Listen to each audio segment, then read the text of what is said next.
Okay. Okay. Our Father who art in heaven. You have to know where he lives, at the very least. Oh, damn it. I forgot the rest. Our Father who art in heaven, hallowed be He's thy a name. witch. How do you experience his name? Burn Yeah. hell. Hallowed be thy name. Oh, you're Roman. You are Allison.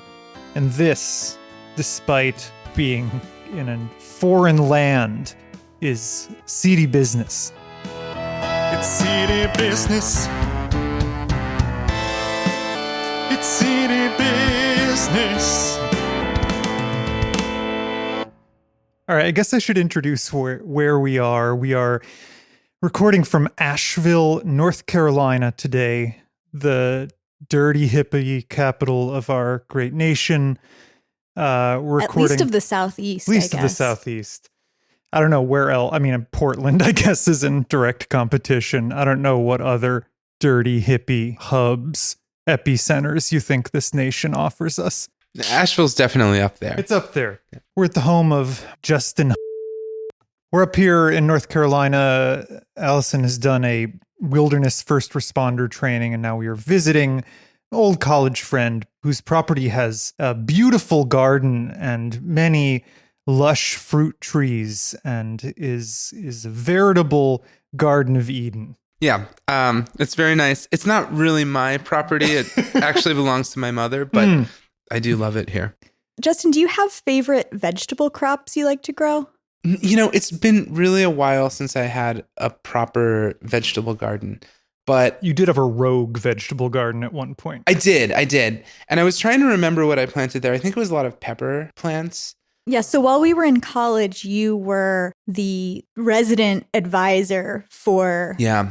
like this block of dorms where you decided to install some guerrilla vegetable gardening, and you got in trouble for doing that. Yeah, they got really mad. And I to this day, I don't really know what the problem was, but it was an old apartment complex. The college bought it and then turned it into dorms, but student apartments.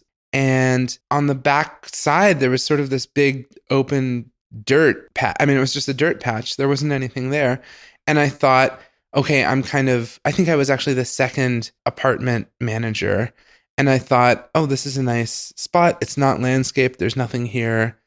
It would be cool to have a little vegetable patch back here. So I think I put in some pepper plants, and I might have tried a couple tomatoes because there was some good sun, at least in part of it.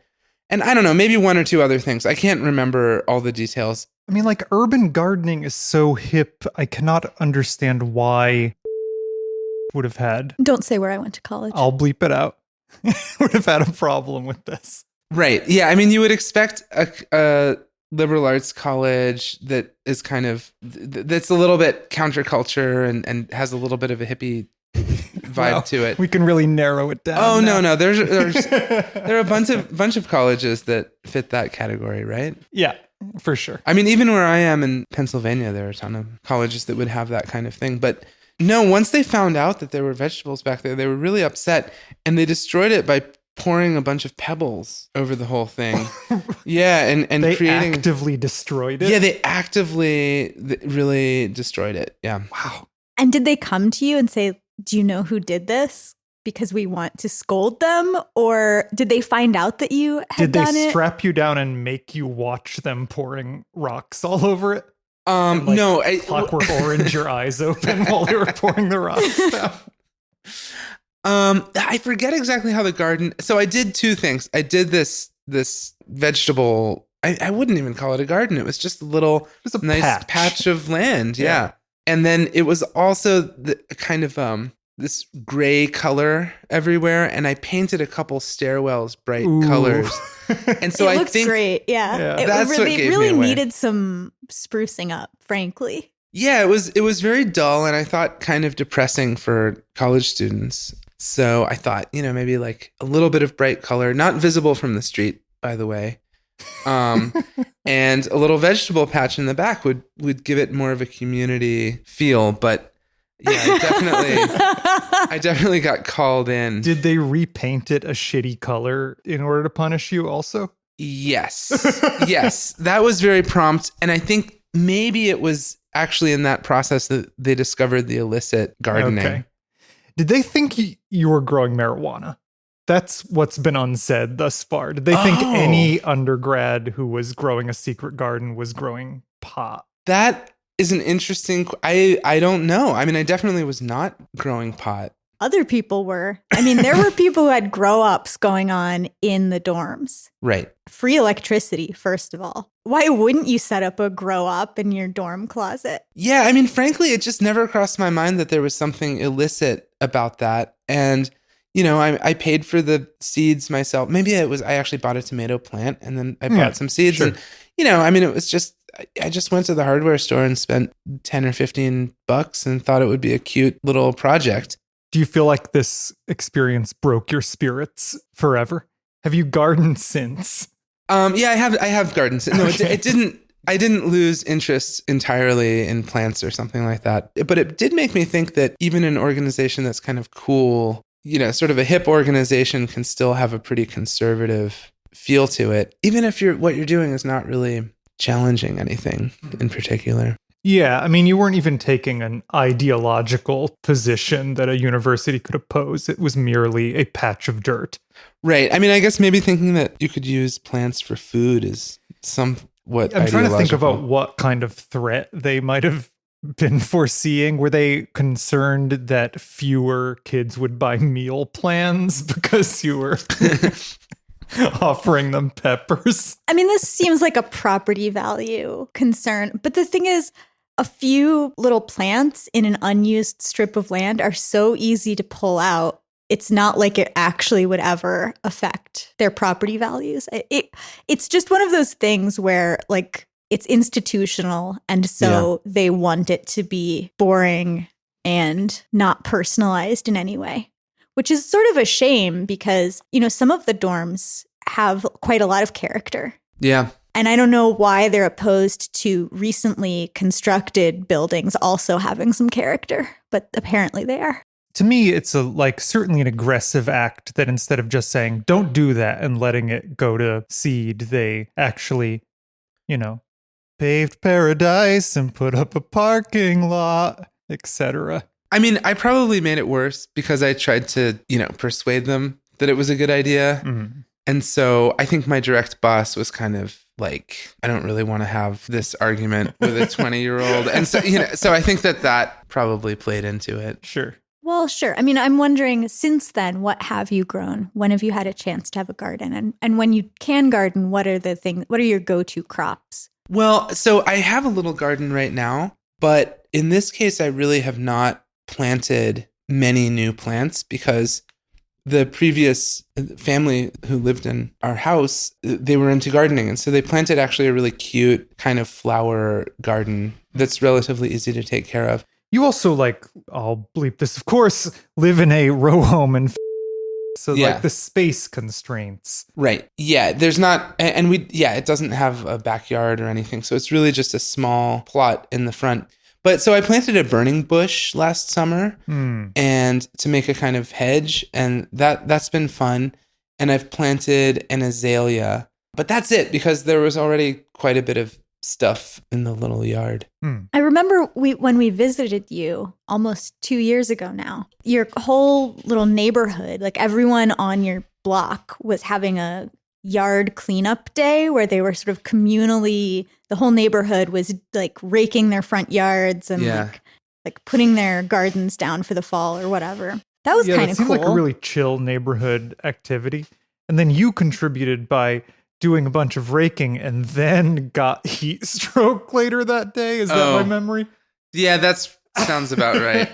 Yeah, I probably drank a lot, like immediately before and after. Combination of drinking a lot and yard work. Yeah, I mean, so I think there are a couple of factors there. Like a lot of is just kind of paved over, so there's not space for growing things. But West has this great that's sort of the exception to that rule, and so people are really into having outdoor space. But then the other thing is there's no street cleaning in Philadelphia, so we're kind of left to our own devices. So what you were seeing was probably like one of these days where the neighborhood gets together to kind of clean up together. I remember when I lived in I mean, they've had a lot of like sanitation worker strikes, I think, Yeah. periodically right there. I mean, which is very cool. I like to see worker strikes whenever they appear. But I just remember I lived like in a very blue collar area for that year that would like butted up against a really rich neighborhood, and for some reason like their trash was always taken and ours never was. Right. And I wonder if that's a phenomenon that's still occurring. I expect it is. I'm not totally sure though, because nobody's trash really gets picked up. Are there like, we've never really addressed weeds in any way besides casually pulling them when they happen. Yeah. And mostly leaving them alone. That's Are there right. what's the correct way of dealing with unwanted intruders in the garden? I think what we do is good. You just pull them up when you don't want them. I remember being as a kid, my mother's most feared punishment for us was that we had to pull weeds. That was like the big stick that she could take out, was the prospect that we would have to do weeding. Here's a chore I had to do as a child. We had to take a 5-gallon bucket outside and fill it with rocks from the garden. Okay. In order to, reduce the number of rocks in the garden, I guess. Uh-huh. And then like the chore would be fill this entire bucket with rocks. Where did the rocks go afterwards? They get poured on Justin's garden? Maybe. That's like a really like old school, like Puritan Protestant work very ethic Old kind Testament. of. Yeah, very Old Testament, It drive out wasn't the a snakes punishment and either. It was just like, all right, here's what you have to do now. Yeah. I did a lot of yard work, so I did weeding, but the thing that I remember most is spreading mulch and picking or digging potatoes and things like that. Yeah, I think like when you're a little kid, I mean, being outside is fun and cool. And I think that nearly anything I could have been asked to do in the garden that was in the service of like, felt like it was making a thing, like planting seed or watering something or pruning something would have felt good. But the removal of weeds just felt like unnecessary destruction to me. Yeah, I mean, so the thing that I've heard about recently is people have all kinds of rules for which weeds you're not supposed to put in the compost, right? So I think like famously squash, if you put squash in the compost, it'll volunteer grow. Yeah, but apparently there are some like invasive species and things like that you're also not supposed to compost. Yeah, I mean, you want to at least make sure it's without seeds at the point when you put it in. Either you need to have a compost pile that's so hot the seeds will die, or you need to pull it out before it has any seeds, or just leave it out of your compost. Yeah. But I don't know. I guess I've never lived anywhere that wasn't already so environmentally degraded already that I felt like I needed to do that. And actually, I haven't had huge problems with reseeding weeds from my compost. Like that hasn't usually been an issue for me. You know that like meme format where there's like a cute shriveled like meek dog and then a dog that is muscles and is flexing. A Chad dog. Yeah. I don't know these terms, but I like them. Okay, yeah, there's like a real buff dog. Okay. And next to the shitty looking dog, it'll be like, this is a plant that you want to grow in the garden will be the shitty dog. And then the buff dog will be like a weed that you would prefer not to grow in the garden. Like it takes unbelievable attention to get something that you want to grow, but somehow things that you don't want to grow well and thrive against your wishes. Yeah. I mean, but it's interesting because I also think what counts as a weed changes. It's in the eye of the beholder. Over time. Yeah. Right. So like, poison ivy is a huge problem in this neighborhood, but I think it is here because people planted it as like a boundary, border plant 100 years ago, and it just did really well. Right. Yeah, most weeds were intentionally introduced at some point, and people wanted them for some purpose, and now they no longer want them for that purpose, but they happen to grow really well.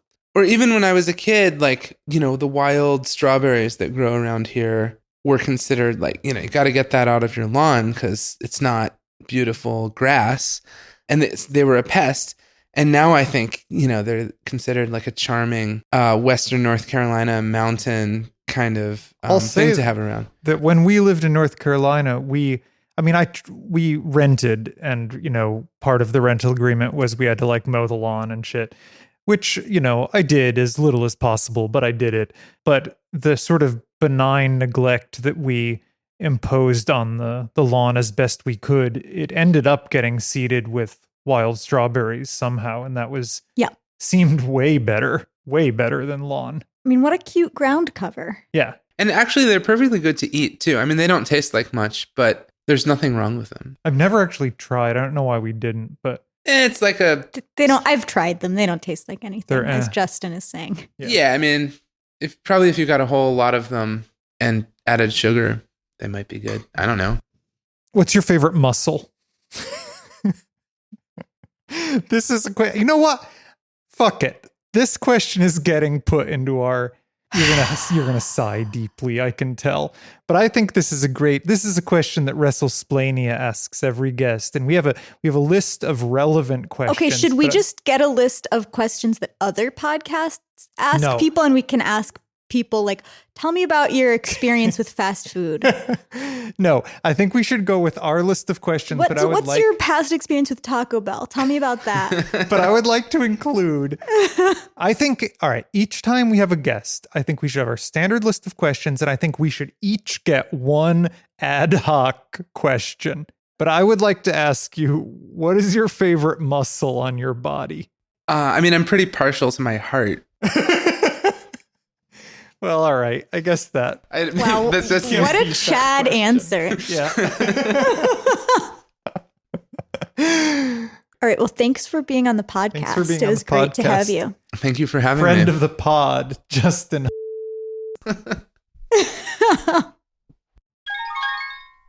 Sam will not answer a question from a woman. Oh, okay. I see. I understand. So we are recording. Well, the recording is happening. Whether this audio is used or not. Oh, yeah, no. It's because just say your full name and social security number. Justin.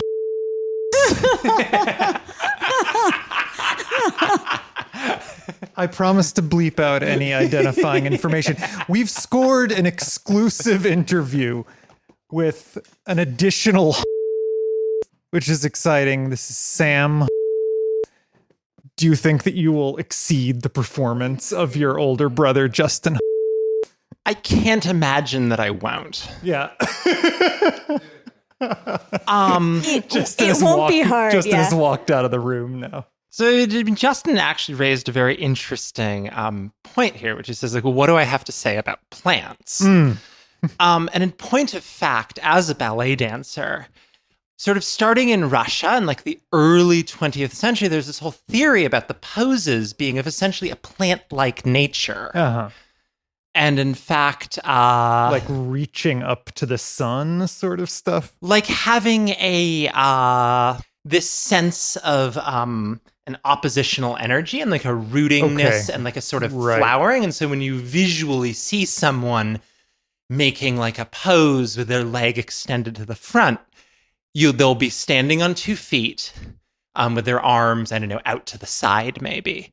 And the gesturing leg will draw up and reach out and sort of reach this flowering apex before coming down. It's a very plant-like thing. And one thinks of dance as being animal-like and moving and pouncing, but actually in ballet, there's a lot of like sort of plant-like movement. Uh-huh. So I imagine I have a lot to say on this subject. Tell me about why you used to eat 2 heads of iceberg lettuce in an enormous this is like a shocking kitchen prep revelation. bowl. My mother is also a huge fan of iceberg lettuce. We've interviewed her on this topic. You get home from ballet, like 8 hours of ballet, and then eat a salad that was like a giant kitchen, chef's bowl. This is a stunning revelation. I strongly believe it's because I'm neurodivergent. Okay. All right, you have an answer. Though perhaps there are other reasons that I'm unaware of. But I would chalk it up to like, yeah. Essentially. And can you remind me, did you or did you not pick up a head of iceberg lettuce and eat it like an apple? Yes, I did. I mean, you are not pulling any punches with these questions. This is a hard-hitting interview. I see. I understand. We got you in here under false pretenses, and now... And now there's a woman asking me questions. Yeah, about all of your eating habits. Mostly iceberg lettuce related, though. Yeah. Interesting. The ideas that you were expressing about how dance like replicates the rooting and an extension of plants or whatever. When you dance with another person, does that metaphor extend in some interesting way to like the interaction you have with other people? Well, it really depends on the kind of duet that you're doing. Or so I'm going to say that there's sort of, obviously there's solo dancing, which we're setting aside, but there's duets and there's like sort of more than two people, which are often you'll have people dancing in unison in the ballet. And with the duets, sometimes it's about like characters who are in opposition to each other, but often in the really classical pieces, the two people are kind of trying to become part of the same structure. And they'll finish each other's lines. And what I sort of mean by that is like... Damn it, I should have said lines before you said lines. Aha. 1 point. I'll edit that in. Thank you. I can't edit it in, but continue. No, you really can't. So finish each other's... lines. And so, for instance, you could have the supporting partner. So in ballet, the man might be standing on one foot with their other leg out behind them with the toe touching the ground. So maybe a 30 or 40 degree angle out, depending on their proportions. And the woman would be supported by the man's hands with maybe one of their front leg extended 50 or 60 degrees above 90. And so you have this one visual line going from the ground to the man's toe, through their leg, through his torso, through his arms, to the woman's torso, extending beyond the woman's toe. So this sort of single organic structure. And that sort of thing happens a lot in the duets. Ladies, the Spanish moss in this situation. I think that would fall technically under the category of character dancing, which I'm not prepared to discuss at this juncture. I'm trying to remember what we were discussing outside that we told Sam to save, because I know there was something that we were like, had a question save it. about muscle. I want to know what his favorite muscle was. Allison hates this question. I don't approve of this question, but go ahead. I mean, I had many answers to this, and sort of the smartass answer is, I believe, cherry stone. Yeah. I really hope that everyone you ask this question to takes it just as seriously as that. Yeah. Well, Justin also gave you an answer that was not in the category His you were. answer was the human heart. What I want There's someone to many say muscles. is my incredible bulging triceps. I mean, I would love to say that, but unfortunately my triceps do not bulge in particular. What I would say is that if we're actually getting down to like sort of brass tacks here, it would be sort of a standoff between the spinal erector muscles, the gluteus minimus. Well, that is not a thing that I know anything about. It's situated directly above the gluteus maximus. Would you say it's more or less horny than the gluteus maximus? Less. The gluteus maximus, when developed by certain people, appears like sort of beautiful fruits. The gluteus minimus helps hold the pelvis in place. Okay. So the gluteus minimus, the erector spinae going up and down the spine, or I think the diaphragm. Yeah, that's a great answer, actually. I think the queen of muscles, the diaphragm. Yeah, you project with it well. What is here's the brass tacks question. Your family has a beautiful backyard, a beautiful vegetable garden. We have always admired when we've been here. What are your earliest childhood memories of your garden or gardening or even eating the fruits of the garden? I mean, I think my earliest memories of gardening would be, so point of reference, we were all homeschooled, so we had a lot of time on our hands. But we made a little backyard garden, and each sibling had their own square, little plot. That's so nice. Yeah. And I think if I recall correctly, Justin planted tomatoes. Oh, this is great already. I don't remember what May planted. We will have to ask them when it's their turn. Yeah. And I believe I planted mostly 4 o'clocks. Okay. Wow, that is very you, isn't it? I believe it is. I'm not really sure why, but I was sort of obsessed with them. And so I had a square of 4 o'clocks. That's incredible. This was a vegetable garden. Yeah. The point was a vegetable garden. Yeah. Did your parents attempt to influence your decisions at all in this? So similarly to how my parents handled religion, they were very hands-off about what sorts of things I should or should not plant. Yeah.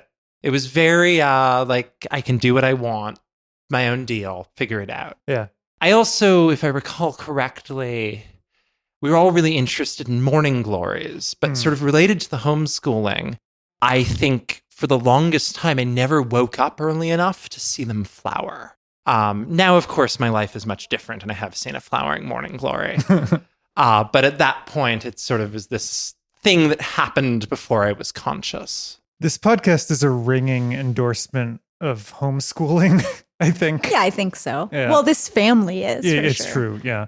I mean, being homeschooled by St. John's graduates is something that I highly recommend for everyone. Yeah, well, taken into consideration. I mean, if your mom wants to educate me, I could probably benefit from that, actually. I mean, who else will harass you about having not finished St. Augustine's Confessions? Yeah. Wow. Justin really got razzed. Yeah, he got called out for being a poser. Yeah. I mean, you teach at a Catholic university and you haven't finished the Confessions? Wow. Wow, we're going to alienate all of our Augustine scholars? Or I don't know. yeah, you were really hunting for someone to alienate. Sam, hard-hitting question. What's your favorite vegetable? Oh, fuck.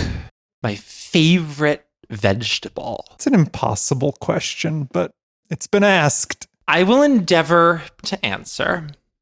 Okay, so I can rule out tomatoes because Yeah, they're let's a do fruit. a process of elimination. Okay, and that's why you can rule them out. Good. Very Yes, good. they're a fruit. They're not a vegetable, so I can set them aside. Okay, I think it's I don't Better think I not can say give a you fruit. I think Yeah, you box so. I yourself think in. I'm firmly in the nightshade family. All right, well, you've got one option then. I think I have 2 options. Mm, Are eggplants a fruit? Yes. Fuck this. your option is potato. I mean, that was Congratulations. what I wanted. Okay. It was great. potatoes That's or what you wanted. eggplants. All but right, well, I think that's that- why I said you have one choice. I think that potatoes are a both glorious and underappreciated vegetable. The modest potato. the most nutritional of all produce, really. I think like that the most nutritious. Yeah. I mean, it's almost a complete food. man can live on potatoes and milk alone. Yep. Yeah. Yeah, that's a good choice. Very practical. I mean, potatoes are delicious. Yeah, I mean, we've often talked about that if you ever want to garden for your own sustenance, potatoes then you are- basically have to grow potatoes. You can't get enough calories if you're growing stuff that isn't Most other potatoes. things. Yeah. They're easy to grow. I mean, it's yeah. like things like basil and kale are delicious, and I would highly recommend that anyone who has the opportunity to grow those do. But like potatoes are really fun. It's like you dig them out of the ground. It's Yeah. like a potato plant produces so many potatoes. It's like a little treasure hunt. I will say that our experience with growing sweet potatoes is going to dig them up with great anticipation and finding only disappointment. What happened? No, we don't have good soil where we live Yeah. now. That's all. It's just bad soil. I mean, I have 2 sorts of questions here, and one is like, is there something you could do to like enrich the soil potentially? And we've been slowly sort of doing that. And the other question is, well, what sorts of things grow in really sandy soils? It turns out strawberries. Yeah. So we have planted some of those. We'll see how that goes. Yeah. Okay, strawberries. Melons should do well. Melons should do well. Last year, we had a tragedy. We live in a duplex, and our neighbor requested that someone mow the lawn because normally Roman and I do the lawn care. And I guess she felt we weren't doing it enough. And so someone came in a riding lawnmower to our tiny yard and mowed all of our melons around the lawn, destroying everything. Yet another reason. Yeah, let's talk about the possible. You don't think the should go on the podcast? You think that would stress people out? Yeah, you're right. All right. Thank you. Your contribution clearly exceeded that of your older brother, who didn't even mention this homeschool garden situation plot thing. He didn't? No, what a loser. But he did pick eggplant as his favorite vegetable, or as the one he wanted to talk about anyway. I mean, I think this probably comes from reading Aristotle, who has issues with classification. Yeah, that's fair. All right. Thank you, sir. Thank you. You're very welcome. All right. We're here with May. This is where are you in the order? I would be the third. Okay. It's the third. I don't know. Were you supposed to beep everyone's last name? I mean, it'll be a lot of beeping, but I You've can got a lot of certainly beeping do it. to do. All right. Anyway. Do you want to give us your social security number? People have declined thus far. Mine is. I mean, I hate to be a conformist, but I'll probably decline Wow, too. very wow. wise. I really thought you were an iconoclast. Here we are. All right. Well, you have I don't know what order I'm going to put these in, but you have no memory of Sam's claim. So Sam claimed that as children, each of you had your own dedicated vegetable garden spot where Justin, quote, grew tomatoes, May grew, I don't know, something, and I grew 4 o'clocks, which are, of course, not a vegetable. And so that seemed tomatoes for Justin, 4 o'clocks for Sam. Those seemed to perfectly encapsulate each of their personalities, actually. And so now we're dying to know what you might have planted in your garden, but you don't remember. Well, yeah, I don't know what it says about my personality, but I have no memory of this at all, which means I was either young enough that, I wasn't consistently remembering things, or... But let's say you were to plant such a garden now. Yeah. What would your crop of choice be? It's funny you should ask that. I actually did have a garden last year, and I guess the thing that I enjoyed growing the most was tomatoes. So... Did you grow the big fellas, or do you grow we have basically stopped growing full-size tomatoes. Cherry tomatoes only. Yeah, right. In this moved household. to cherry tomatoes only. But I grew a couple different or 2 different heirloom varieties that I got as starts at a local co-op, and then I grew 2 individual plants of a tomato that some friends gave me that was from a Lowe's kind of very non-organic, non-co-op kind of thing. I bet those did really well. Those did really well. Yeah. One of the heirloom varieties didn't really go well, and the other one was pretty good though. Although I think that was user error because I placed my garden poorly, and it ended up being shadier than I thought it would. Sure. Can you describe the best tomato you've ever eaten? You can use extremely erotic language if you'd like. Yeah. Yeah. Describe the best tomato. The memory is rather erotic, although I'm struggling to find the words to describe it. But it was definitely an heirloom tomato, the kind that is very dense with flesh. Yeah.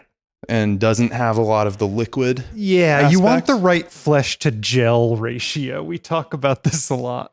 Yeah, and I remember just thick slabs of this tomato that, you didn't have to put salt or anything on it. It was just perfect by itself. And I'm I'm also struggling to remember exactly where these came from. I suspect they were either something that my mom grew or from a local farm, because we ate a lot of local farm produce, throughout especially my teenage years. Sure. Do you have, I know you don't remember this quadrant garden from your childhood. What are your earliest memories of your family's incredible Eden-like garden?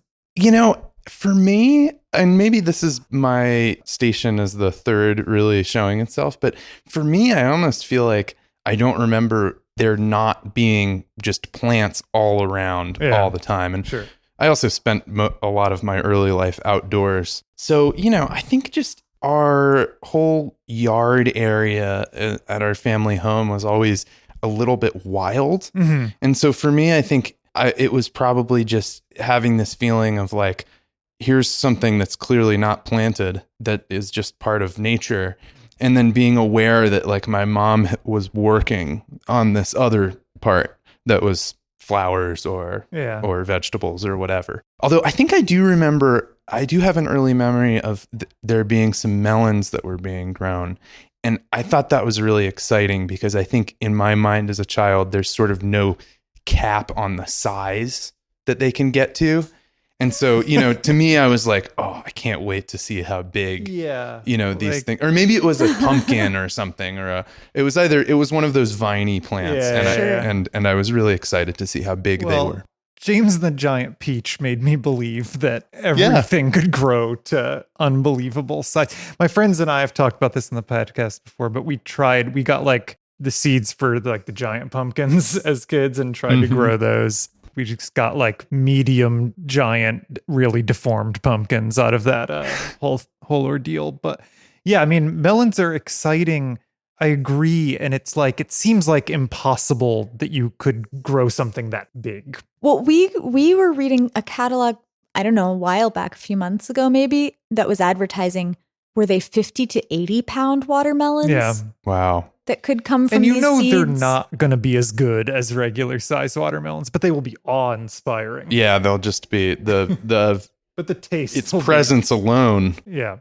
Although it seems like it would be kind of a logistical nightmare. I mean, how would you to transport them? Yeah, you can't. I can lift a pretty heavy thing, but a watermelon-shaped 80-pound thing, it's just like totally impractical. When you see the world's strongest man competitions, and they're like lifting really oddly and like uncomfortably shaped stuff. Yeah. Absolutely. Yeah, just a greased 80-pound watermelon. My friends and I, we yielded these pumpkins. Our parents were like, well, you got to get rid of them now. I just remember putting one in a wheelbarrow and going to the neighbors and they're like, do you want this? I don't remember. We might have just had to destroy them. I don't remember how this went, but. Wow. I hope so. I think destroying pumpkins sounds like that's probably the move as a kid. For a kid to do anyway. Yeah. What's your favorite muscle? Oh gosh, my favorite muscle? I think my favorite muscle is probably the tongue. Yeah. Because great answer. It's such a weird one, and it does such subtle things. I mean, I don't even understand how. Wow, another erotically charged answer. Wow, I love it. What can I say? What a family. Yeah. Thank you, May. You're welcome. Thanks for being on the podcast. Absolutely. My pleasure. Friend of the pod. All right, continuing the trajectory of better and better guests. We don't have to use your name if you don't want. How would you like to be introduced? How do you like to be introduced? Maria Cuellar. It's fine. Great. All right, you have some critical information for us about avocados. It's just this is weird breaking. Story that I have about an avocado. So I was living in Chile. This was maybe 10 years ago or so. And I was working in this little town up north in the desert where they grow a lot of avocados. And Chile, actually, avocados are a really big deal there. They grow a ton of the ones that we get here in the US, and people eat them breakfast, lunch, and dinner. I mean, they're like a really common thing. Avocado toast has been going on for many, many years. They're not treated as some elitist food. Right. Everyone's eating them. And I was staying with this family because I was working like with a survey firm, and I was staying with this family in this little town in the desert. And they, it was like this woman who worked at a water plant or something, and her dad was an avocado farmer. And he came to visit her, and he just brought this like huge box of avocados for her. He says, "Oh, I bring one of these like every couple of weeks." And they're just like beautiful looking. And he exports his avocados. I'm like, wow. So like, what types of avocados do you have? Yeah. And he's like, I grow 30 different types of avocados. And I'm like, well, what's your favorite one? And he says, well, palta palta is how they call avocados in Chile, which is like I think comes from the Quechua word. It's like farther south. But he's like, yeah, palta has, that's like the one that we get a lot in the US that's popular now, the little black one. The Haas avocado, yeah. Yeah. And he's like, there's other one, whatever. But he says my favorite one is not really a type of avocado, but it's the for like, I guess with the palta has, there is like a male plant and a female plant. And I don't know anything about this. Yeah. But that's what he was saying. And he said that, I think it was the male plant grows these avocados that don't have seeds in them. But it's not every time. It's just once in a while. And he says the avocado farmers love these little avocados. They call them paltin, and like a little avocado. Can they like select for those? Or they just have to, it's just by chance? It's just by chance. Like they don't know the conditions that induce the male plants to set fruit. That's but what he was saying these anyway. Seedless fruits sometimes. Yeah. And That's so he cool. said we can't really sell those, but all the avocado plant growers, that's the one that we eat because it doesn't have a pit. Yeah. So basically you have this like avocado that's sort of long, almost like a cucumber or something. And then you can just slice it. And then you just have this like rich green avocado and no pit, and you can just eat it with a spoon. I can't believe they haven't commercialized that. Yeah, that sounds like what if everyone wants. they could figure out how to make this happen all the time, that would be a hit. And I was like, that's amazing. Like I would want to try one of these. And this is like a really old guy who just like brings this box full of avocados. You know, he's telling me the story. I'm like, I'd love to try one of these. He says, I have one on me right now. Do you want it? I'm like, yes, please. I mean, that if you don't mind. He's like, yeah, no, I don't mind. I just got one this time, you know. So he gave it to me, and but it was still too hard to eat, so I had to wait for it to ripen. And so I took it back to the city, to Santiago with me, back home, and I hid it because I said, you know, I don't want anyone to steal my avocado, and I need it to ripen. And so I was really careful because I like told the story to my family and like people who were there. And I'm like, I'm just like, yeah, I need to hide this so no one takes it from me. And then is this going to be a heartbreaking end to the story? Disappeared. Oh no! It disappeared. Whoa! I don't know what happened to it. I don't remember where I hid it because it was one of these like red eye. Family take it from me? I don't know. It was like a red eye bus that I took from the desert down to the city, and I was so tired, and I was like treasuring this avocado. And then I hid it so well, I just like lost it. And then it never appeared again. This breaks my heart. So I just never tried it. Oh, wow. So it's devastating. Like many years later, I was like, I need to find this. Like, I'm surprised you didn't find a rotting, like a smelly rotting. No, it never, someone took it, but did I like not, did it never, like, did the story never happen? Like, I was just kind of like in a daze because of this bus, and the desert was kind of weird anyway. And so, like some years ago, I looked it up online and I was like, does this exist? Like avocado with no pit that like grows randomly, like, and it does exist. And someone, I think it was in maybe Florida or some place, they were selling the avocados by the case, these little ones with no seed. But it was an old website, and it was not like the contact information was old, and it just like had been canceled like since I found that. And so I think it does exist. This feels like a ghost story. But it just somehow. I never could figure out what happened with this avocado, or like where one can get them, or do they even exist? Like I'm not really sure. Whoa. But if anyone who's listening to this has any information about how to get these, please let us know. Yeah, I'm so curious.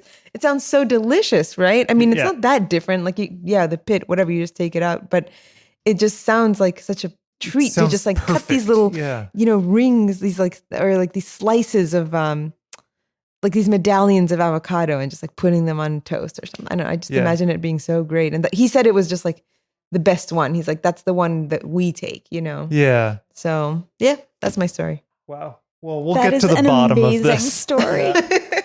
Thanks, guys. Thank you. All right. Now for the piece de resistance. That's me. We have Joan with us. We have spent the last couple days in her lovely home and her lovely backyard and her lovely garden, which we have always admired. We have interviewed her many children at this point. They have each given us responses to our questions that reflect exactly the ways in which each of them are unorthodox and wonderful individuals. We're excited. You are holding papers right now. What you got? Well, as you know from being here, I have made my former lawn into a meadowland. Yeah. And I'm working on it. It's really just something that I did very gradually, starting at the front of the house. I tried to eliminate the use of any sort of machinery to groom the property. Yeah. And but the front is still a bit formal in terms of plantings. So I have cultivars in the front that are, you know, beautiful to me and also sort of acceptable in the neighborhood and beloved. I was going by to ask, people. like, what are the expectations of this neighborhood when it comes to lawns and? Well, I mean, we have a real sort of neighborhood police who's really one single crank who, when things become, in his opinion, sort of in disarray, he'll send out some sort of a nasty letter. It used to be a letter. I bet now it's online, perhaps, but therefore I don't find out about it. But you know, but I think there are unwritten expectations, and the whole place is called that we live in, and it's it's not a gated community or something, but written into our 1920s vintage deed is our membership to this, and there's no way to get out of it. So if you buy a property, I mean, we have lawyers living here that have looked into this tried repeatedly over the decades since it was invented in the 1920s, and there's no chance. It's ironclad. It's ironclad, legalistic, and we have to pay a certain tithe to the organization, right? Which then mainly goes into managing the lake for which the whole place is named, and we're on the very edge of it. So there are some expectations there, I think. Although, again, it's not codified. It's more, you just know. If you live here, you simply know. So, but I do know that as long as I have, even if it's a sort of wild English style garden, as long as I have my plants out there and they are cultivars and people love them. And so I've gone as native as I can out in the front with some azaleas, especially the flame azaleas that I planted and the dogwoods. And those have taken root. So it's good. But in the back, I only recently eliminated the mowing within the last 2 years. Yeah. And so it's a big experiment. But I just decided that those machines have no place in my life. And I don't have a rant, as you suggested, about no lawns, an anti-lawn rant. for a rant because we often rant about how much. Well, I do have lawns. one rant, and that is the leaf blower rant. I really think that leaf blowers ought to be outlawed, like tanning salons. Those are the two. And they're just noise generators, and they're really bad for the creatures. And also for all of us. So, if you can't manage to rake or sweep, I'm sorry, I mean, where we are, I mean, we've always lived in rentals that have mandated that we mow the lawn, right? So I think my initial lawn hatred was born out of like breathing in the gas fumes of, driving the lawnmower around. But then, of course, it's a waste of arable land. It's a waste of everything. It's a waste of water. I mean, we are down in Florida, everyone, even though it fucking rains every day, it seems like people got their sprinklers going nonstop. So, but if you want to have the beautiful lush lawn. You want to compete. And, the thing started for me with, I think lawns can be so gorgeous. I mean, think of an English lawn. Sitting on it and strolling on it and picnic. I mean, you are sacrificing that sort of idealized display. But when people tried to eliminate even the nitrogen fixing clovers from their lawns and all these little plants that volunteer that want to be here, I started paying attention to those. Yeah. And that really, rubbed me the wrong way. So, but I had I mean, I had an enjoyable mower. It was a big hydraulic, gigantic mower that I got to wrestle around on our hills. And I had a great feeling of, yes, you're right, it stank. Yeah. But I had a great feeling of accomplishment Mastery every time. of Yeah, absolutely. the terrain. And then I got a little bit older and a little bit littler. And I was like, I don't think so, Sure. So having this wild growth now, it hasn't pleased everyone in my life. For example, right now with the grandchildren running around, I've had a few raised eyebrows about, well, where can the kids even hang out? Yeah, sure. So, but I have had a huge resurgence of the animals. Like, for example, when we first came here, there were box turtles. And those are regularly slaughtered by lawnmowers. That's what kills box turtles. That and cars that smush them as they mosey across. And they were gone, But this season we had 2 box turtles, and they come to eat my mulberries, and they're back. I will say, I was looking out the window this morning. We're sort of above the tree line up there in that room, and I looked down and I saw like you have a ton of pollinators. Right. That's the other it's thing. really wonderful and impressive how like rich with pollinators your property is. Yeah, so now I get to plant things back there that I select and that are native. And so that's why I do have a piece of paper to tell you the names of some of the things I'd that I've love to know. selected. Yeah, please do. Then let us cultivate our garden. It's the only way to make life endurable.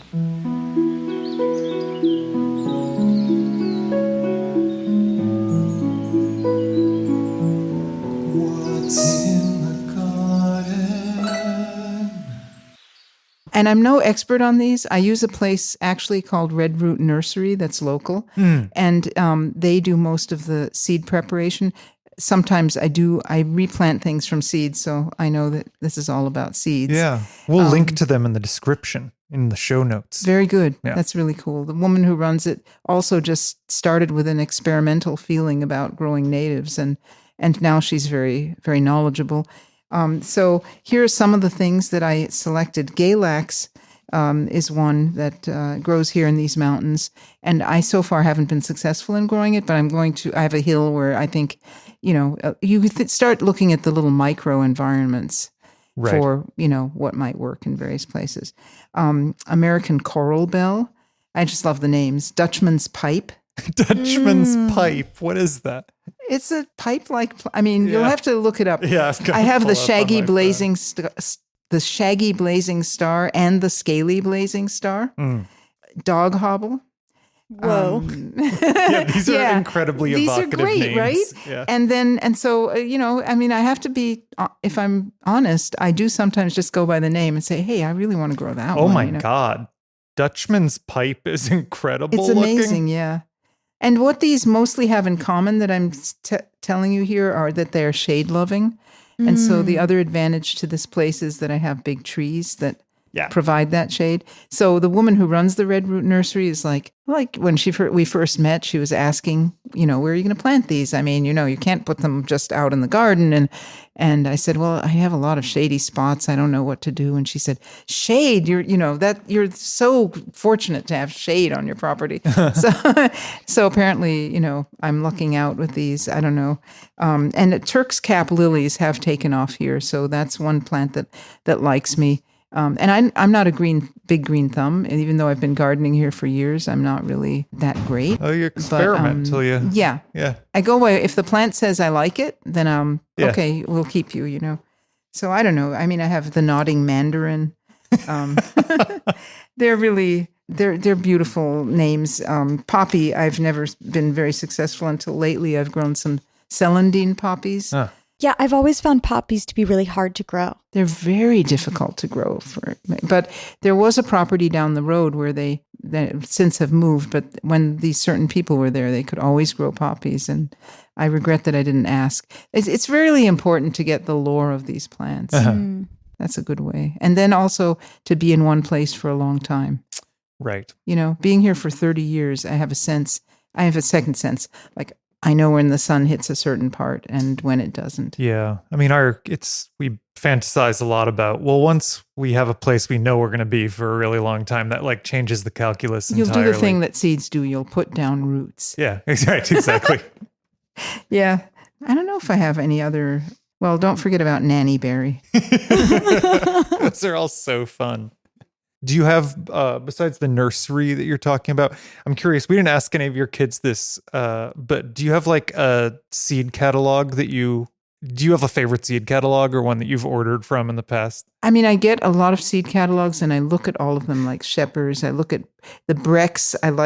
It's not a very fancy one, but it has all the different bulbs to see. Yeah. Yeah. I look at all these catalogs, but mostly I still try to get things locally. But it's in the winter, there's nothing better than just leafing through a seed catalog. That's the genesis of this podcast. That totally makes sense to me. Yeah, like we was just the winter one time and we were like just doing some daydreaming and then we just thought we'd talk about it. And the hand-drawn ones are awfully good. Yeah. Yep. Yeah, We've got some nice we're real ones. fans of Fedco. I don't know if you spent any time with Fedco. Yeah. It's great. We really like Strictly medicinal.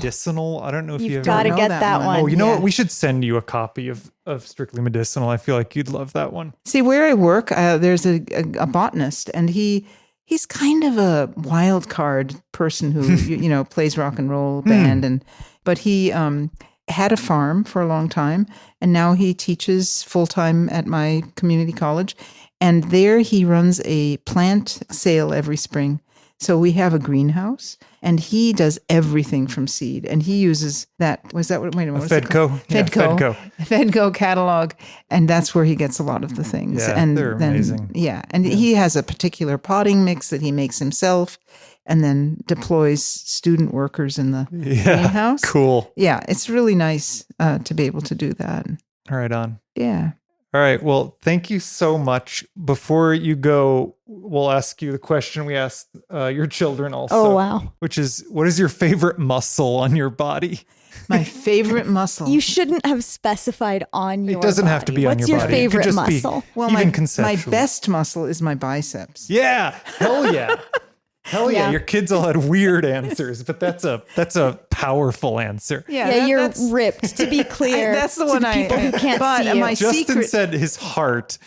Oh, May my. said their tongue, which is cool. Yeah, I teach anatomy and physiology, so I stick with the simple. But a very cool muscle that I've really been focusing on lately that won't be ripped, nobody will ever see it, is my psoas. That's a deep muscle, and it's really hard to access that. Do not know what that is. It's way down from your lumbar spine down into your femur, and it's deep. It's like what you would call a very deep ab core. I bet mine's real weak, but I doubt it. that's good to know. Yeah, I think. Oh, yeah. Sam, you won't be surprised to hear. Sam said diaphragm. Oh, Right. yeah. Great answer. That's very good. Heart, tongue, and diaphragm. Yeah. You know, the three main ones. Yeah. I don't know. I can't dish any dirt, but I could talk about them endlessly. You see how parents are. I mean, Justin can talk about the twins all day long. Right. I could go in the same Well, you direction. did a damn good job. Yep. Very charming. All right. Thank you. Thank you. Thank you. That was Di mamá. No, no es de comer. No es de comer. Di mamá. Mamá, Very nice. Mamá. mamá. Very nice. Ahora Sarita, mamá. Ow. That's the microphone. Cool. Thank you. Okay. And if you are so inclined, you can elect to follow us on Twitter at Seedy Business or on Instagram at Seedy Business Pod, or you can email us at seedybusinesspod@gmail.com. If you'd like us to talk about a particular catalog, let us know. If you leave us a review, we'll of course read it. Allison, what's your favorite muscle? Would you say it's the forehead muscle that you're flexing to indicate your disappointment with my having asked that question? And assuming it's not a 4 o'clock, you should eat your vegetables. We're all just trying the best we can. Speak for yourself.